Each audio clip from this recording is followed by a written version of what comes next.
नमस्कार, आप देख रहे हैं न्यूज़ वन इंडिया। आपके साथ मैं हूं सौरभ सक्सेना। खबरों की शुरुआत करेंगे सबसे बड़ी खबर से। हाथरस गैंगरेप केस से जुड़ी ये सबसे बड़ी खबर है। आपको बता दें कि हाथरस के डीएम प्रवीण कुमार का एक वीडियो वायरल हुआ है और वीडियो वायरल में वो जो पीड़ित परिवार है उस पर दबाव बनाते हुए देखे जा रहे हैं। साफ तौर पर जो डीएम है प्रवीण कुमार, वो दबाव बना रहे हैं। कह रहे हैं कि मीडिया वाले आज यहाँ हैं, कल नहीं रहेंगे, लेकिन डीएम साहब रहेंगे। धमकी दे रहे हैं। डीएम का यह भी कहना है कि आप बार बार बयान बदलकर ठीक नहीं कर रहे हैं। पीड़ित परिवार से डीएम ने कहा है कि आप जो बार बार बयान बदल रहे हैं वो ठीक नहीं है। आपकी इच्छा क्या है, क्या पता कल हम भी बदल जाएं।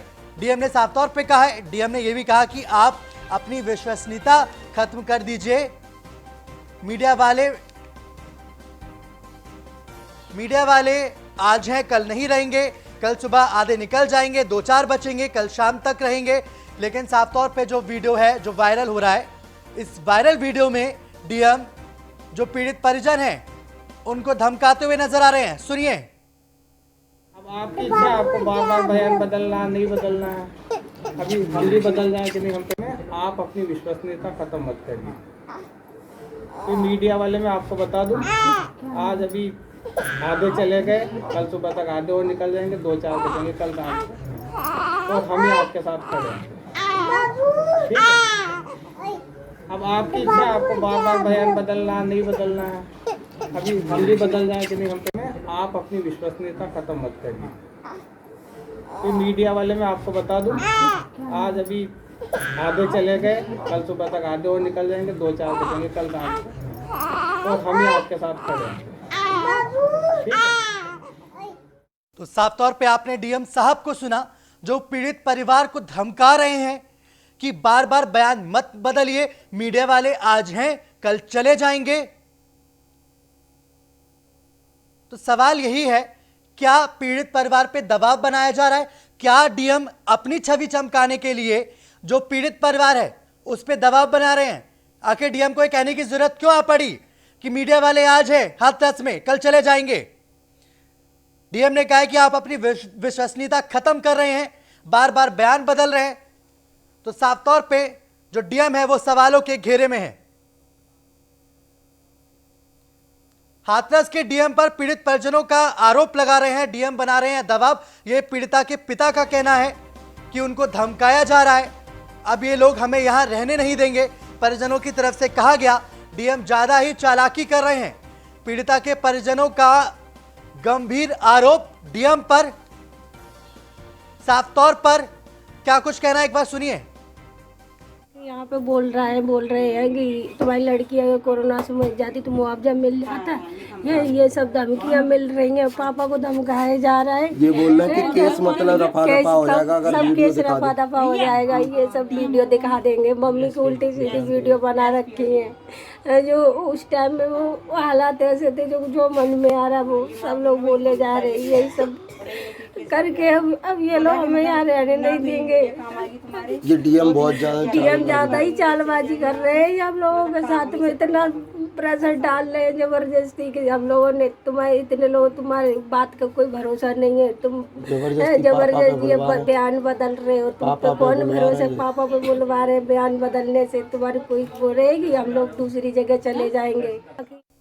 हाथरस से हमारे संवाददाता शुभम गुप्ता हमारे साथ जुड़ चुके हैं। शुभम के पास जाएंगे। शुभम, पीड़ित परिवार का साफ तौर पे कहना है कि जो डीएम है दबाव बना रहे हैं, क्या कुछ जानकारी? आपको बता दें, बिल्कुल सौरभ, ये दो वायरल वीडियो हुई हैं जिसमें दोनों एक में एक जिलाधिकारी जो डीएम है वो बोल रहे हैं कि मीडिया आज है कल नहीं रहेगी, अच्छा आप बात मान लीजिए, क्या पता हम भी बदल जाएं। और एक दूसरी वीडियो उसके पिता ने वायरल की है जिसमें वह कह रहा है कि हमसे जबरदस्ती साइन किए गए हैं। तो ये दोनों वीडियो सोशल मीडिया पर वायरल हो रही है। तो कहीं ना कहीं इसमें प्रशासन की लापरवाही या ये कहें कि मिली बात सामने देखने को मिल रही है, क्योंकि हो सकता है कि ये बात सच भी हो, क्योंकि आज ही मीडिया पर भी उस गांव में जाने पर प्रशासन ने प्रतिबंध लगाया था।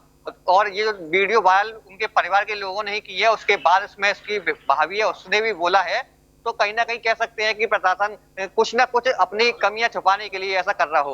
तो वीडियो वायरल होने के बाद डीएम साहब कुछ बोले?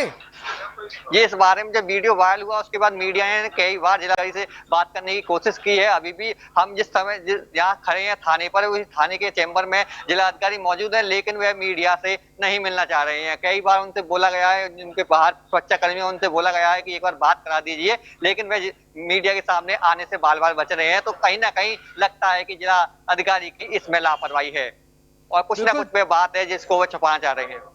बिल्कुल शुभम, देखिए बीते दिन शुभम जो सीएम योगी हैं उन्होंने पीड़िता के परिजनों से बात की, पिता से बात की और ये कहा गया कि जो उन्होंने आश्वासन दिए उससे पीड़ित परिवार को आश्वस्त था कि हाँ ठीक है हमें न्याय मिलेगा। लेकिन अगर डीएम इस तरीके का रवैया अपनाएंगे तो फिर जो परिवार है वो उसको कैसे विश्वास में ले पाएंगे? जी बिल्कुल, जब कल शाम को जिलाधिकारी के माध्यम से मुख्यमंत्री से पीड़िता के परिवार की बात हुई थी, तो उसके बाद जो उसके पिता ने बयान दिया था उन्होंने कहा था कि हम संतुष्ट हैं मुख्यमंत्री से बात करने के बाद, उन्होंने जो हमारी लिए किया है उससे हम संतुष्ट हैं। लेकिन आज दूसरे दिन जब ये जो वीडियो वायरल हुई है जिसमें जिलाधिकारी उसके परिवार को धमका रहे हैं, उसके बाद जो दूसरी वीडियो वायरल हुई है जिसमें उसके पिता कह रहे हैं कि जबरदस्ती साइन कराए गए हैं कागज पर, हम तो संतुष्ट नहीं है, तो कहीं ना कहीं इसमें लापरवाही जरूर और प्रशासन की कुछ ना कुछ गोलमाल जरूर नजर आ रहा है। बिल्कुल, लखनऊ से हमारे साथ नीलेश चौहान भी जुड़ चुके हैं। शुभम आप भी हमारे साथ बने रहिए। नीलेश, अगर इस पूरे मामले में बात की जाए तो राजनीति भी जम के हो रही है। आज लखनऊ में भी प्रोटेस्ट हुए, चाहे समाजवादी पार्टी हो, चाहे कांग्रेस हो, चाहे आम आदमी पार्टी हो, सरकार को घेरने की कोशिश कर रहे हैं और वहीं जो अधिकारी हैं वो सरकार की छवि पे बट्टा लगा रहे हैं। उत्तर प्रदेश की कानून व्यवस्था को उठाकर देखें और क्राइम के ग्राफ को उठाकर देखें तो साफ तौर पे ये कहा जा सकता है कि उत्तर प्रदेश में महिलाओं और युवतियों के साथ छेड़छाड़ और बलात्कार जैसी जघन्य घटनाएं सामने आई हैं। खासतौर पर अगर हम हाथरस की घटना की बात करें, बलरामपुर की घटना की बात करें, आगरा की घटना को लेकर बात करें, या फिर आजमगढ़ में छोटी सी बच्ची के साथ दुष्कर्म करके उसको फेंक दिया जाता है, तो तमाम बड़ी घटनाएं हैं जिसको लेकर विपक्ष पूरी तरीके से सरकार के ऊपर हमलावर हो गया है। चाहे हम समाजवादी पार्टी की बात करें, आम आदमी पार्टी की बात करें, कांग्रेस की पार्टी बात करें, सभी विपक्षी पार्टियां लगातार सरकार को घेरने के लिए सड़कों पर उतर आई हैं। लखनऊ की बात करें या फिर हम हाथरस की बात करें, दोनों जगहों पर जबरदस्त प्रदर्शन आज देखने को मिले। चाहे वो सपा के कार्यकर्ताओं के द्वारा प्रदर्शन किया जाना हो, सपा के कार्यकर्ताओं की अगर हम बात करें तो सपा के कार्यकर्ताओं के ऊपर उत्तर प्रदेश के तमाम जिलों में आज जहां पर उन्होंने प्रदर्शन किया, जबरदस्त लाठीचार्ज किया गया है। उसके अलावा कांग्रेस की बात करें हम तो कांग्रेस के कार्यकर्ता भी सड़कों पर लगातार उतरकर विरोध प्रदर्शन कर रहे थे, उनके ऊपर भी लाठीचार्ज किया गया। आम आदमी पार्टी के कार्यकर्ता जब सड़कों पर उतरे और सीएम आवास का घेराव करने के प्रयास किया, उसके बाद उनके ऊपर भी लाठीचार्ज किया गया। हाथरस के घटना को हम देखें तो वहां पर प्रियंका गांधी और राहुल गांधी को जाने के समय रोका गया था, भारी पुलिस बल वहां पर मौजूद था। हालांकि धक्का मुक्की जब उनके साथ हुई तो कहीं ना कहीं ये कहा जा सकता है कि राहुल गांधी सड़क पर गिर गए थे। उसके बाद से लगातार कांग्रेस के कार्यकर्ता सड़कों पर हैं। उसके अलावा अगर हम कल की बात करें तो कांग्रेस के प्रदेश अध्यक्ष अजय लल्लू के नेतृत्व में उत्तर प्रदेश में एक बड़ा आंदोलन कांग्रेस चलाएगी, क्योंकि उत्तर प्रदेश की कानून व्यवस्था को लेकर लगातार चाहे वो कांग्रेस हो, आम आदमी पार्टी हो, समाजवादी पार्टी हो, नीलेश, इस पूरे जो कांड है, जो हाथरस कांड है, इसको कैश कराने की कोशिश में कांग्रेस है। आपके पास में वापस आऊंगा, शुभम के पास जाता हूं। शुभम, क्या हाथरस में जो विरोध प्रदर्शनों का दौर था वो इस समय थम गया है? जी सौरभ, आपको बता दूं कि एक तरफ जहां समाजवादी पार्टी के कार्यकर्ताओं ने प्रदर्शन किया, वहीं कांग्रेस ने भी जबरदस्त प्रदर्शन किया। वहीं इसमें तीसरी पार्टी आम आदमी पार्टी के कार्यकर्ता भी उतर आए और उन्होंने भी जबरदस्त प्रदर्शन किया था। तो तीनों पार्टियों ने, समाजवादी पार्टी हो, कांग्रेस हो, आम आदमी पार्टी हो, इसको लेकर उन्होंने हंगामा किया और धरना प्रदर्शन भी किया और रोड जाम तक भी किया था, जिस पर काफी नोकझोंक भी हुई थी। अभी भी कांग्रेस के कार्यकर्ता, समाजवादी पार्टी कार्यकर्ता साइडों में, वो मेन जगह जो है बैरिकेडिंग की वहां तो नहीं है, लेकिन आसपास साइडों में अभी भी डटे हुए हैं। बिल्कुल, तो इस पूरे जो हाथरस कांड है इस पे जो सियासत है वो भी जम के हो रही है। बिल्कुल नीलेश, जैसे आप कह रहे थे कि कल से एक बड़ा प्रदर्शन की तैयारी में है कांग्रेस, क्या कुछ जानकारी उसके बारे में? उत्तर प्रदेश की कानून व्यवस्था को लेकर वो सड़कों से लेकर सदन तक उनकी आम जनता की आवाज उठाएंगे। अगर नहीं मानते हैं तो कांग्रेस का हर एक कार्यकर्ता जेल जाने के लिए तैयार है।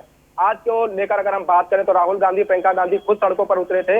हालांकि इतने बड़े नेता माने जाते हैं राहुल गांधी, उनके साथ भी झड़प हुई, धक्का मुक्की हुई, जिसके बाद वो सड़क पर गिर गए। उत्तर प्रदेश के कार्यकर्ताओं के साथ देश के जो कांग्रेस के कार्यकर्ता हैं वो लगातार सड़कों पर उतरकर विरोध प्रदर्शन कर रहे हैं। दूसरे प्रदेशों की बात करें तो तमाम बड़े नेता उत्तर प्रदेश की कानून व्यवस्था को लेकर सवाल खड़े कर रहे हैं। पिछले 3 सालों के अगर हम आंकड़े को उठाकर देखें तो पहली बार उत्तर प्रदेश में नजर आया है कि विपक्ष एक साथ सड़कों पर उतरा हो, चाहे वो सपा हो, कांग्रेस हो, बहुजन समाज पार्टी हो या आम आदमी पार्टी हो। लगातार एक ही स्वर में एक ही मांग कर रहे हैं कि उत्तर प्रदेश में कानून व्यवस्था पूरी तरीके से ध्वस्त हो चुकी है। किसानों के लिए जो बड़े बड़े दावे उत्तर प्रदेश सरकार कर रही है वो कहीं नजर नहीं आते हैं। महिलाओं को लेकर तमाम बड़े अभियान उत्तर प्रदेश सरकार के द्वारा चलाए गए, चाहे जब 2017 में उत्तर प्रदेश में भारतीय जनता पार्टी की सरकार बनी और मुख्यमंत्री योगी आदित्यनाथ को बनाया गया, उस समय एक एंटी रोमियो का गठन किया गया था जो कुछ महीनों तक तो सख्ती से काम किया। उसके बाद से वो जो अभियान चलाया जा रहा था वो पूरी तरीके से बंद हो गया। उसके बाद से फिर उत्तर प्रदेश के मुख्यमंत्री ने ऐलान किया कि जो भी दुराचारी हैं, बलात्कारी हैं, छेड़छाड़ करने वाले हैं, उनको बख्शा नहीं जाएगा, उनके पोस्टर सड़कों पर लगाए जाएंगे। उसके बाद से बिल्कुल नीलेश, तो साफ तौर पे अगर कहा जाए तो सरकार जो है वो नियम बना सकते हैं, लेकिन अधिकारियों की जिम्मेदारी है कि वो उनको पालन करवाए। शिवम, आपसे मेरा अगला सवाल ये है कि देखिए, अगर इस पूरे कांड में आप देखें तो जो एडीजी है उत्तर प्रदेश के law and order Prashant Kumar, उन्होंने भी कहा कि गैंगरेप नहीं हुआ। जो पीड़ित परिवार कई बार गैंगरेप की बात कर रहा है, लेकिन अगर हमने बीते दिन भी दिखाया था कि जो पीड़िता की मां हो, चाहे वो जो पीड़िता है उसका जब वो जिंदा थी तब उसने बयान दिया था कि उसने कहीं पे भी गैंगरेप का जिक्र नहीं किया था। तो क्या वाकई में जो परिवार है वो बयान बदल रहा है? क्या उस पर दबाव बना के बयान बदलवाए जा रहे हैं? क्या कुछ राजनीतिक दल अपने फायदे के लिए जो पीड़ित परिवार है उनका फायदा उठा रहे हैं?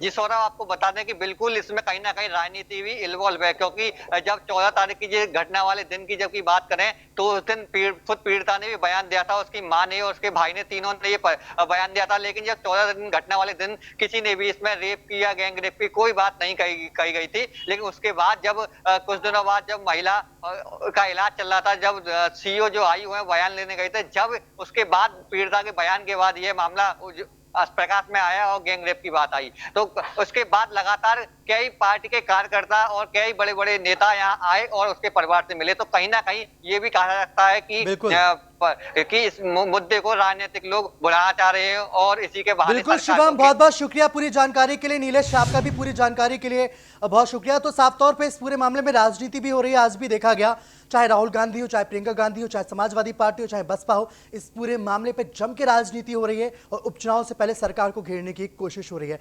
अगली खबर की तरफ बढ़ते हैं। हाथरस कांड के बाद सवालों के घेरे में है आईजी पीयूष मौर्य। बड़ी घटनाओं को बिगाड़ने में माहिर खिलाड़ी हैं, याद रखिएगा, बड़ी घटनाओं को बिगाड़ने के माहिर खिलाड़ी हैं आईजी पीयूष मौर्य। आईजी पीयूष मौर्य सही वक्त पर सही फैसला नहीं लेते। देखिए, सबसे बड़ी बात, जब उनको सही वक्त पे सही फैसला लेना चाहिए कभी नहीं लेते साहब। बड़ी घटनाओं को भी हल्के में लेते हैं आईजी पीयूष मौर्य और इसका पुराना लंबा इतिहास रहा है। पीयूष मौर्य ने नोएडा के चर्चित निठारी कांड को भी गंभीरता से नहीं लिया था। वही पंडेर की खूनी कोठी बच्चों को निगल रही थी और पीयूष आराम की नींद सो रहे थे। निठारी कांड के वक्त नोएडा के एसएसपी थे पीयूष मौर्य, आपको हम बता दें। तो वहीं गाजियाबाद में भी फेल साबित हुए थे पीयूष। 7 साल बाद केंद्रीय प्रतिनियुक्ति से लौटे हैं आईपीएस पीयूष। ऐसे में बड़ा सवाल यही है कि जो अधिकारी पहले से फेल, उसे एकदम फील्ड पर क्यों भेजा? हाथरस एसपी का रिकॉर्ड फेलियर के रूप में दर्ज है। साफ तौर पे हाथरस जैसे जिले में किसने कराई उनकी पोस्टिंग? सबसे बड़ा सवाल यही है। राहुल और प्रियंका गांधी से बड़ी एडीजी आनंद कुमार की नौटंकी है। देखिए, दिल दहला देने वाले कांड के बाद भी एडीजी ने कोई कैंप हाथरस में नहीं लगाया। विपक्ष सरकार पर सीना छलनी कर रहा है। वहीं जो एडीजी साहब है वो आगरा पहुंच गए, आगरा में ही थाने का निरीक्षण कर रहे हैं एडीजी आनंद। बड़ा सवाल यही बनता है ऐसे में कि एडीजी आनंद हाथरस छोड़कर आगरा कैसे पहुंच गए?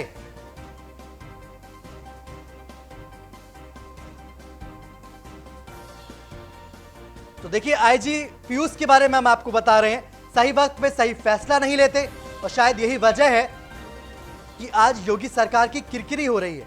ऐसे में बड़ा सवाल यही है, यूपी के अधिकारियों का सबसे बड़ा फेलियर है हाथरस कांड। यूपी के अधिकारियों ने कटवाई सरकार की नाक।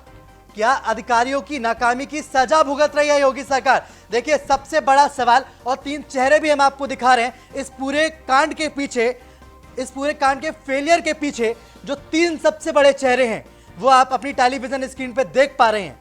पीयूष मौर्य, उत्तर प्रदेश के डीजीपी, और अजय आनंद साफ तौर पे सवालों के घेरे में हैं ये तीनों चेहरे। तो सवाल यही है, क्या अधिकारियों की नाकामी की सजा भुगत रही है योगी सरकार? क्योंकि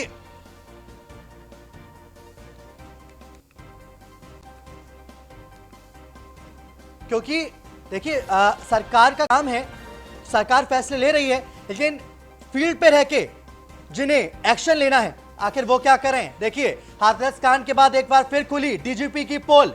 डीजीपी एचसी अवस्थी बने पुलिस के show piece. Uttar Pradesh police दिशाहीन है, लीडरशिप लेस है। देखिए बिकरू कांड के वक्त भी गायब थे डीजीपी एचसी अवस्थी। बिकरू कांड हो गया, कहीं नजर नहीं आए। हाथरस जैसी हृदय विदारक घटना पर भी अदृश्य है डीजीपी साहब। हाथरस कांड पर अब तक डीजीपी एचसी अवस्थी की तरफ से कोई भी बयान नहीं आया है। डीजीपी एचसी अवस्थी ने घटनास्थल पर जाने तक की जहमत नहीं उठाई है। तो ऐसे में सवाल यही है कि आखिर जो डीजीपी साहब हैं वो कर क्या रहे हैं। सवालों के घेरे में उत्तर प्रदेश के डीजीपी हैं। 3 तस्वीरें हम आपको दिखा रहे हैं। देखिए पीयूष मांडिया, एचसी अवस्थी, अजय आनंद, ये तीनों ही चेहरे देखिए हाथरस कांड में सबसे बड़ी नाकामी अगर आप किसी की कहेंगे तो इन 3 चेहरों की। पीयूष मांडिया का तो लंबा इतिहास रहा है। एचसी अवस्थी उत्तर प्रदेश के कहने के लिए मुख्यमंत्री हैं शायद। इस पूरे कांड के बाद ना उनका कोई बयान आया, ना ही उन्होंने हाथरस जाने की जहमत उठाई। देखिए इस पूरे कांड पर सरकार को घेरने की कोशिश है, क्योंकि उपचुनाव आने वाले हैं। 2022 की जमीन अभी से तैयार की जा रही है। कानून व्यवस्था के मुद्दे पर सरकार को घेरा जा रहा है, लेकिन जिन चेहरों की, जिन पदाधिकारियों की, जिन अफसरों की जवाबदेही बनती है वो इस पूरे पिक्चर से नादारद है। यूपी के अधिकारियों का सबसे बड़ा फेलियर है हाथरस कांड। बड़ा सवाल यही है, यूपी के अधिकारियों ने कटवाई सरकार की नाक। क्या अधिकारियों की नाकामी की सजा भुगत रही है योगी सरकार? जिन अधिकारियों को सही वक्त पर सही फैसले लेने चाहिए थे वो सही फैसले नहीं लेते हैं और उसके बाद सरकार निशाने पर आ जाती है विपक्ष के। तो सवाल यही है कि आखिर अधिकारी क्या कर रहे हैं। 3 तस्वीरें लगातार हम आपको दिखा रहे हैं। पीयूष मांडिया एचसी अवस्थी डीजीपी हैं, अजय आनंद जवाबदेही बनती है इनकी, लेकिन खामोश हैं। जब वक्त पर एक्शन लेना चाहिए था तो किसी ने भी एक्शन नहीं लिया। जाहिर तौर पर सरकार निशाने पर है विपक्ष के, लेकिन सवाल इन 3 बड़े चेहरों से भी पूछा जाएगा। उत्तर प्रदेश के डीजीपी साहब से भी पूछा जाएगा कि बिकरू कांड हो जाता है, उसके बाद हाथरस कांड हो जाता है, उसके बाद उत्तर प्रदेश में ना जाने कितनी बेटियां दरिंदगी का शिकार हो जाती हैं। आखिर आप कर क्या रहे हैं? क्या पुलिस पे आपकी कमान है या नहीं, ये बड़ा सवाल है। ये 3 बड़े चेहरे हम आपको दिखा रहे हैं। उत्तर प्रदेश के जो अधिकारी हैं साफ तौर पे अगर कहें तो सरकार की नाक कटा रहे हैं। सवाल यही है, जनता भी सवाल यही पूछ रही है कि आखिर अधिकारी कर क्या रहे हैं। हाथरस कांड पर विपक्ष का जोरदार प्रदर्शन देखने को मिला है। कानपुर से लेकर हाथरस तक प्रदर्शन देखने को मिला। लखनऊ में सपाइयों पर लाठीचार्ज हुआ। आप कार्यकर्ताओं पर भी लखनऊ में लाठीचार्ज किया गया। हाथरस की बात की जाए तो कांग्रेस और आपका जम के हंगामा यहां देखने को मिला। तस्वीरें भी हम आपको दिखा रहे हैं। देखिए लखनऊ में समाजवादी पार्टी के कार्यकर्ताओं पर लाठीचार्ज हुआ।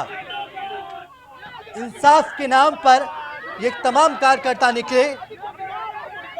कोरोना काल में जो नियम है उनकी धज्जियां उड़ाते चले गए,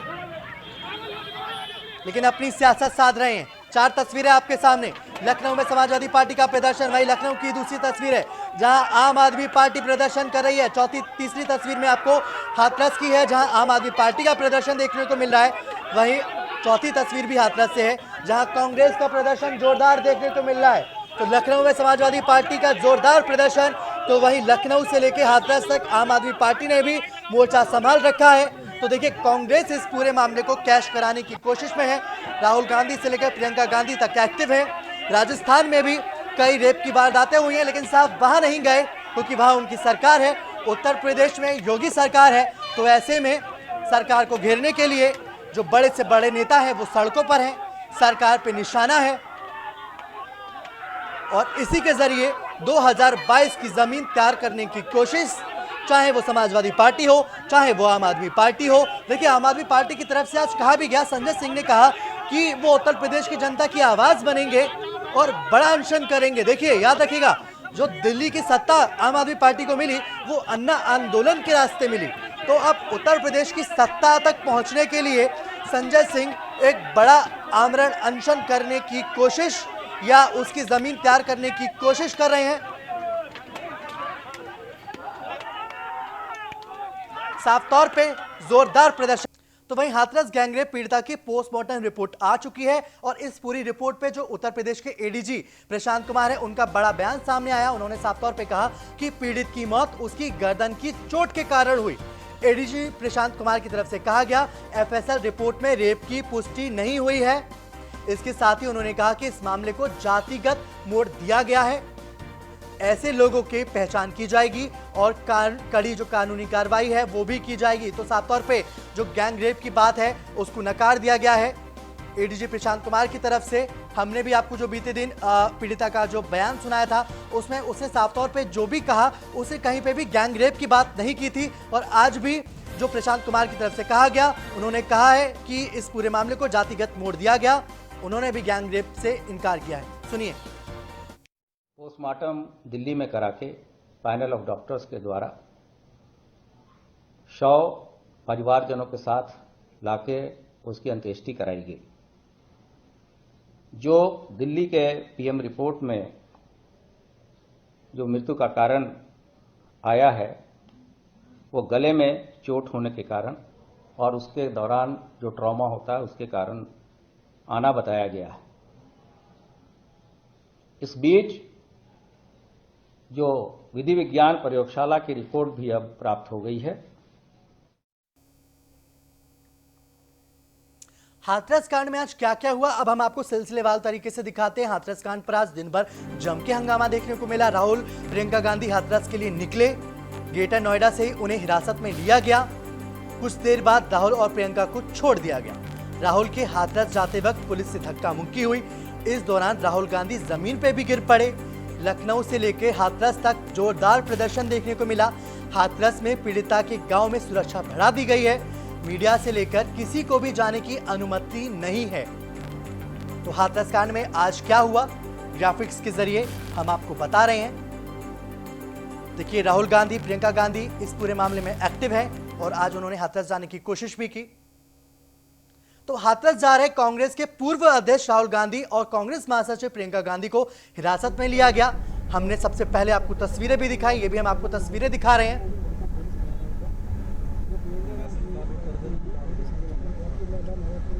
और प्रियंका गांधी को हिरासत में लिया गया, उस दौरान की तस्वीरें हैं। हालांकि उनको बाद में छोड़ दिया गया और उसके बाद वो दिल्ली आ चुके हैं।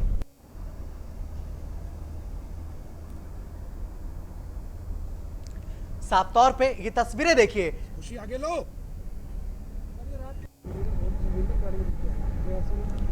तस्वीरें हम आपको दिखा रहे हैं जिस वक्त राहुल गांधी और प्रियंका गांधी को हिरासत में लिया गया। दोनों ही हाथरस में जो पीड़िता हैं उनके परिजनों से मिलने जा रहे थे। उसके बाद उनको हिरासत में लिया गया। हाई वोल्टेज ड्रामा देखने को मिला।